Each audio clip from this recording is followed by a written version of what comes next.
ನಮ್ಮ ಊರ ರೈತ ಬಳಗದಲ್ಲಿ ಬೆರೆತು ಆಟವಾಡಿ ಅಡವಿಯಿಂದ ಸೌದೆ ಹೊತ್ತು ಎಮ್ಮೆ ಆವು ಕೋಣ ಎತ್ತು ಮೇಸಿ ಹುಲ್ಲು ಹೊರೆಯ ಹೊತ್ತು ಮಾಮರಂಗಳಲ್ಲಿ ಓಡಿ ಭರಮ ಬಸವರನ್ನು ಕೂಡಿ ಕಲ್ಲ ನೆಸೆದು ಹಣ್ಣ ನಾಯ್ದು ಬುಟ್ಟಿ ತುಂಬ ಮನೆಗೆ ಹೊತ್ತು ಜೋಳ ರಾಗಿ ಬೀಜ ಬಿತ್ತಿ ಬಾವಿಯಿಂದ ಏತ ಎತ್ತಿ ನೀರ ನೆರೆದು ಬೇಲಿ ಸುತ್ತಿ ಹೊಲದಿ ಮಧ್ಯೆ ಮಂಚ ಹತ್ತಿ ಹಾಲು ಬೆಳೆಸೆ ತೆನೆಯ ಮುಕ್ತಿ ಹಕ್ಕಿ ಬಳಗ ಕೊಕ್ಕ ನಿಕ್ಕಿ ಚೀವು ತಿರಳು ಕವಣೆ ಬೀಸಿ ಹೋ ಹೋ ಹೋ ಎಂದು ಬಾಗಿ ಕೂಗಿ ನಾನು ಹೊತ್ತು ಕಳೆಯುವಾಗ ತಾಯಿ ಹೊತ್ತು ತಂದ ಬುತ್ತಿ ಉಣ್ಣುತ್ತಿದ್ದೆ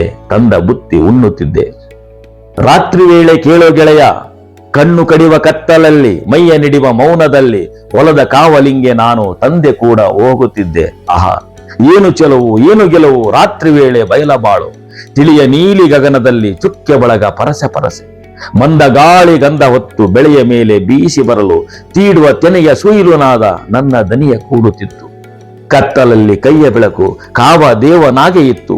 ಇನ್ನು ಹೇಗೋ ಹೇಳಿದಷ್ಟು ಇಹುದು ಗೆಳೆಯ.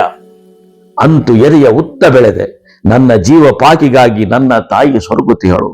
ದುಡಿಯುವುದೊಂದೇ ತಾಯ ಬದುಕು, ಆಕೆಗಿನಿತು ಆಸರಿಲ್ಲ, ದುಡಿಮೆಯಲ್ಲಿ ಬೇಸರಿಲ್ಲ. ಬೆಳ್ಳಿ ಮೂಡಿದಾಗಿನಿಂದ ಹಳ್ಳಿ ಗೊರಕೆ ಹೊಡೆಯುವನ್ನ ತಾಸು ಬಿಡದೆ ಕೆಲಸ ಮಾಡಿ ಬಿತ್ತು ಬಿಳಿದು ಕೊಯ್ದು ಒಕ್ಕಿ ಕಾಳು ಕಡಿಯ ಕೂಡಿ ತಂದು ಬಿಟ್ಟು ಬಿಡದೆ ಹೊತ್ತು ಮಾರಿ ಹರಕು ಸೀರೆಯಿಟ್ಟು ಕಾಸು ಕೂಡಿಸಿಟ್ಟು ನನ್ನ ಜೇಬು ತುಂಬುತ್ತಿಹಳು. ಇಳೆಯ ಗೆಳೆಯರೆಲ್ಲರಿಂತ ತಾಯ ಪಡೆದು ಬಾಳಲಂತ ತುಂಬಿದೆಯ ಆಸೆ ಇಹುದು. ತಾಯ ಮರೆಯದಂತ ಬುದ್ಧಿ ಬೇರುಗೊಳ್ಳಲು ಕಾರ್ಯಸಿದ್ಧಿ ಯಾಗಿ ಬರಲಿ ಒಂದೇ ಆಸೆ, ಜಗದ ಜೀವ ಒಂದೇ ತಾಸೆ.